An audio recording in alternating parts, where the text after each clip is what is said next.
We are going to look at DNA polymerase or the replicating enzyme.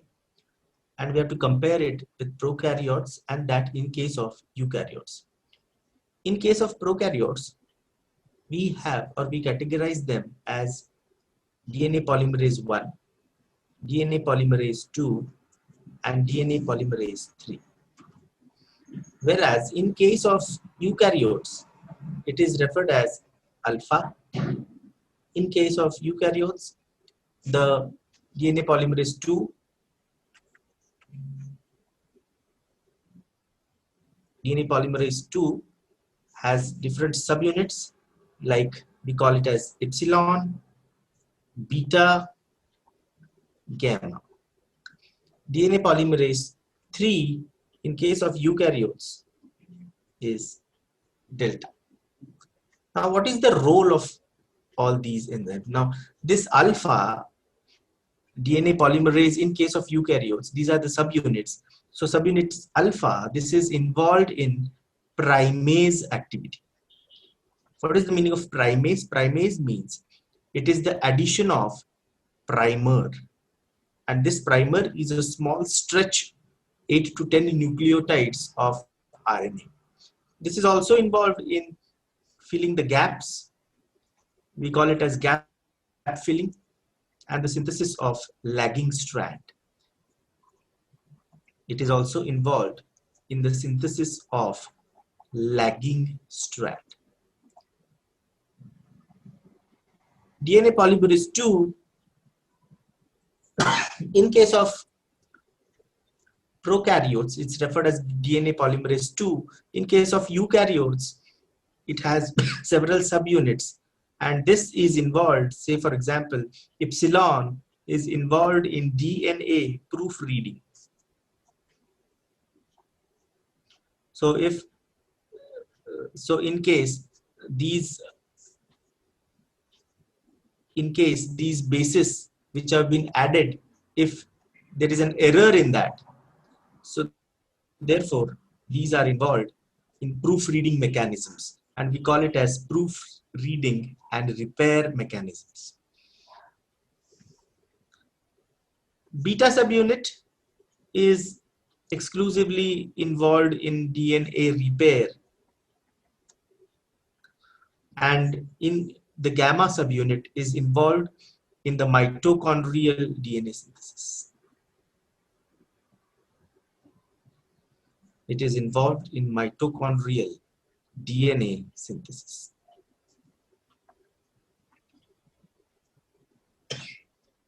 DNA polymerase 3, in case of eukaryotes, it's the subunit delta. This is involved in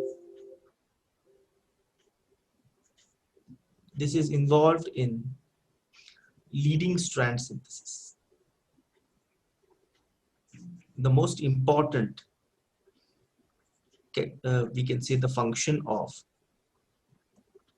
polymerase is the leading strand synthesis, and because it has a characteristic feature of high processivity, it is able to add complementary base pairs. So this is a comparative aspect of DNA polymerase. In case of prokaryotes, we just name it as DNA polymerase 1, DNA polymerase 2, and DNA polymerase 3. In case of eukaryotes, these are the subunits of a DNA polymerase enzyme, and these subunits like alpha, beta, gamma, delta, epsilon, and they are involved in the respective functions, as you can see here. If you can consider RNA polymerase, now this is involved in the process of synthesis of RNA. So this is RNA polymerase. This is involved in RNA synthesis.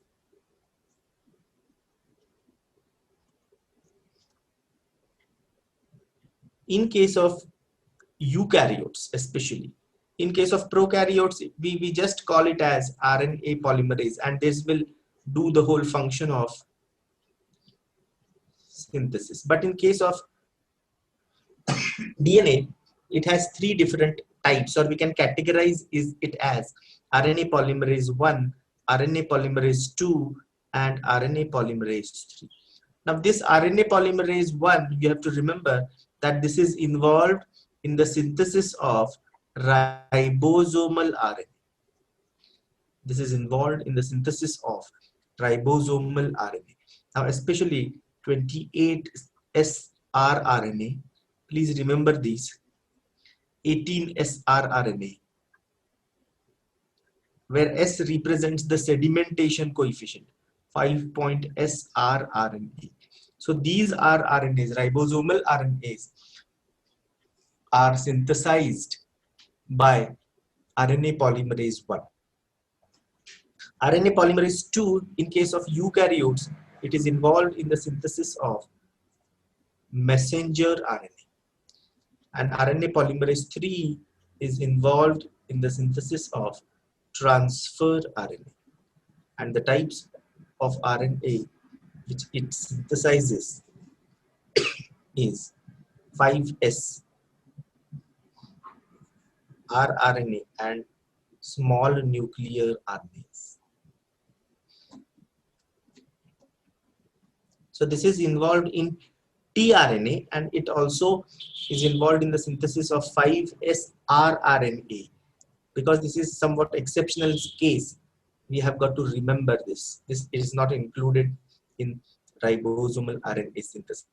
So this is a comparative account of the synthesis of different types of RNAs by the different types of polymerase enzymes. Now if we look at the next important types of RNAs.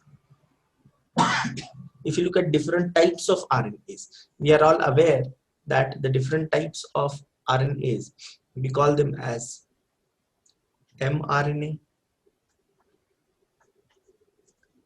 tRNA, and rRNA. These are largely involved, we say, they are involved in protein synthesis. This is referred to as a non-genetic RNA.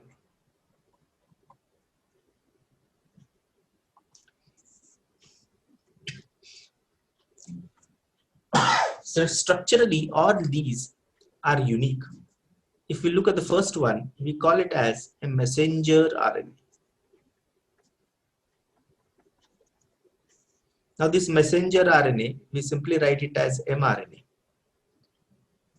This was discovered by Vulkin, but later it was Jacob and Monod who gave it, or they coined the term messenger RNA. Now the characteristic feature is this messenger RNA, it forms about 3 to 5% of total RNA. The structure of this is linear, and it is made up of around 900 to 1500 nucleotides. This messenger RNA is polycistronic,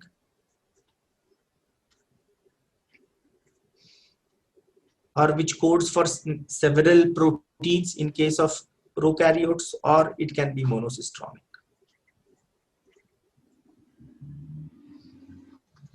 If you look at the structure, it is a linear structure. So this is the linear structure, and at the 5 it has 5' end and it has a 3' end. Now 5' end, there is a presence of methylated guanosine cap. We call this structure as a capping structure. And at the 3' end, there is poly A, that is adenine we can say nitrogenous bases are added. So this we call this as methyl guanosine cap, or this is referred as capping. So this is 5' end is methyl guanosine cap, and the process of adding this cap is called capping. This is called poly A tail. So always remember poly A tail, that is polyadenylate or adenylate acid is present at 3' end, and 5' end has methyl guanosine. We call it as capping. Now this has a unique base here. We call it as a codon. This is referred as AUG, and there is a specific sequence here. We refer it as UAA. Now this region here, we call it as initiation codon.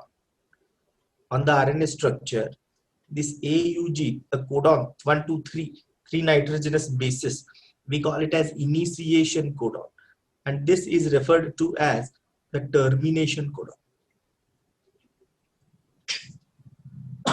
And it is between this initiation and termination codon, this region, okay, so this region we call it as the coding region.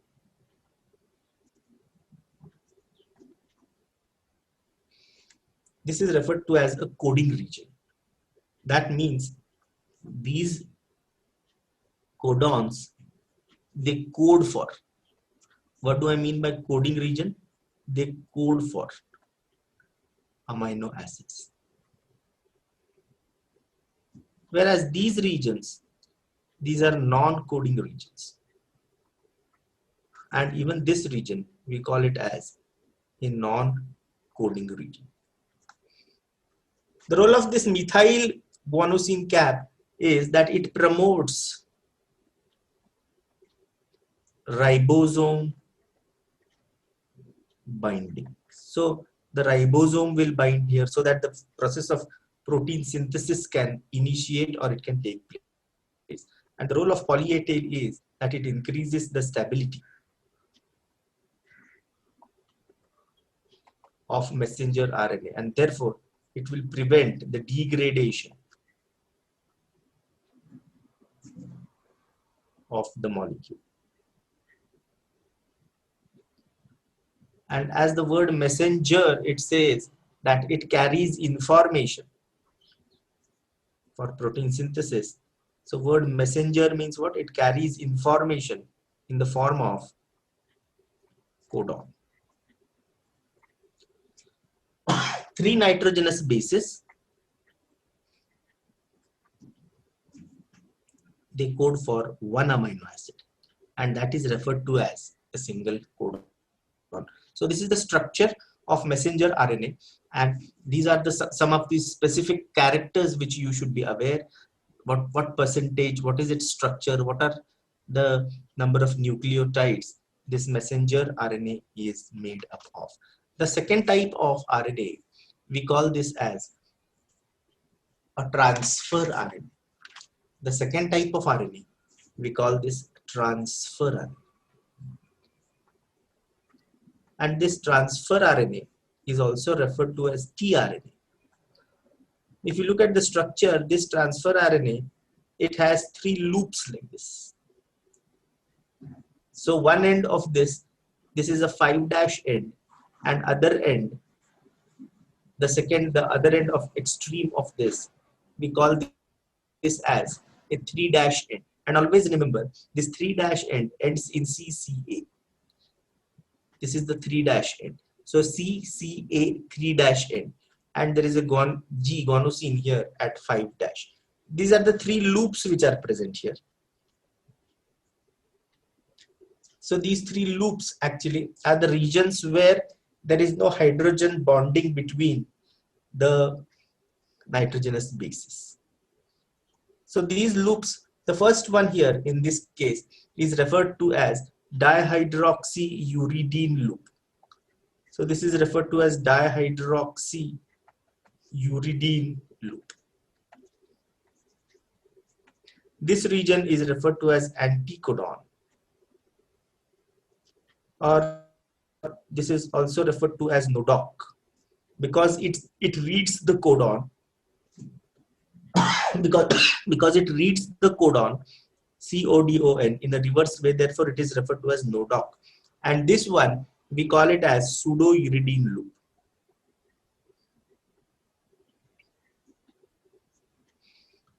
Now this transfer RNA, it was initially discovered by Hoagland and Zemenick. But it was Holly who found out the alanine tRNA. That means the transfer RNA which carried alanine in case of yeast. So this, it forms about 10 to 15% of total RNA. The number of bases in this case is 73 to 93. This is the smallest type of RNA. They may ask, which is the smallest type of RNA. This is referred as an adapter molecule.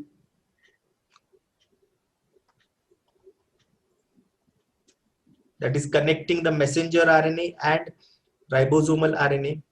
And this structure is referred to as a cloverleaf model.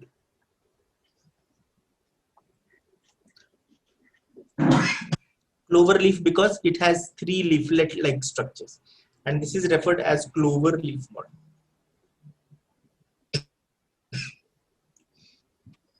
This DHU loop is involved in activation of amino acids. That is, it activates amino acyl tRNA synthase. So this is the enzyme which is responsible for loading of amino acids on transfer RNA. So that is activated by this DHU loop. And this pseudouridine loop is responsible for ribosomal binding. This is responsible for, or it takes part in ribosomal bonding. There is one more structure here, and we call this as a variable R.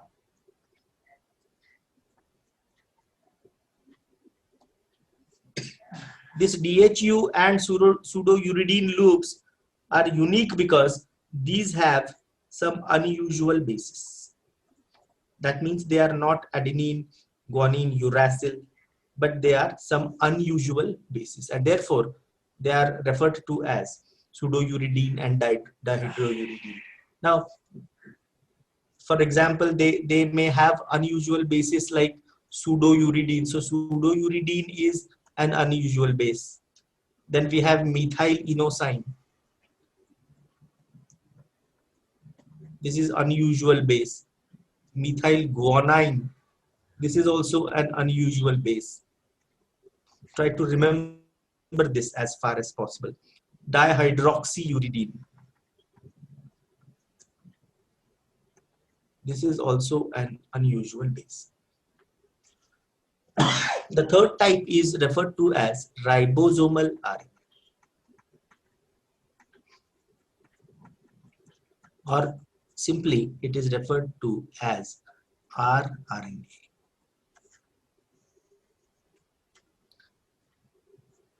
So the structure is highly coiled. So this is highly coiled structure. This is highly coiled structure, or we can say that it is a folded structure. This forms about 80% of total RNA, and this is found as a part in ribosomes. One more important feature is these ribosomal RNA, they are rich in guanine and cytosine bases. They are rich in guanine and cytosine bases. So if we look at the structure of ribosome, this ribosome, in case of eukaryotes, 50% of this is proteins and 50% of this is RNA in case of eukaryotes. In case of prokaryotes, 36% of these, it is protein, and 64% of this is RNA. This is in case of prokaryotes. So this is the composition in case of ribosomal RNA.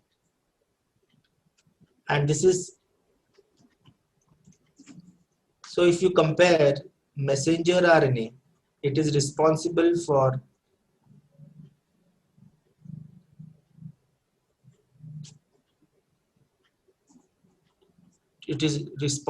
for the transfer of message in the form of codon. Transfer RNA, this transfer RNA, it carries specific, we can say, amino acid.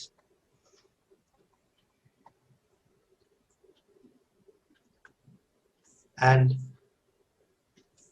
ribosomal RNA, it is responsible for providing a site for messenger and transfer RNAs for the process of protein synthesis.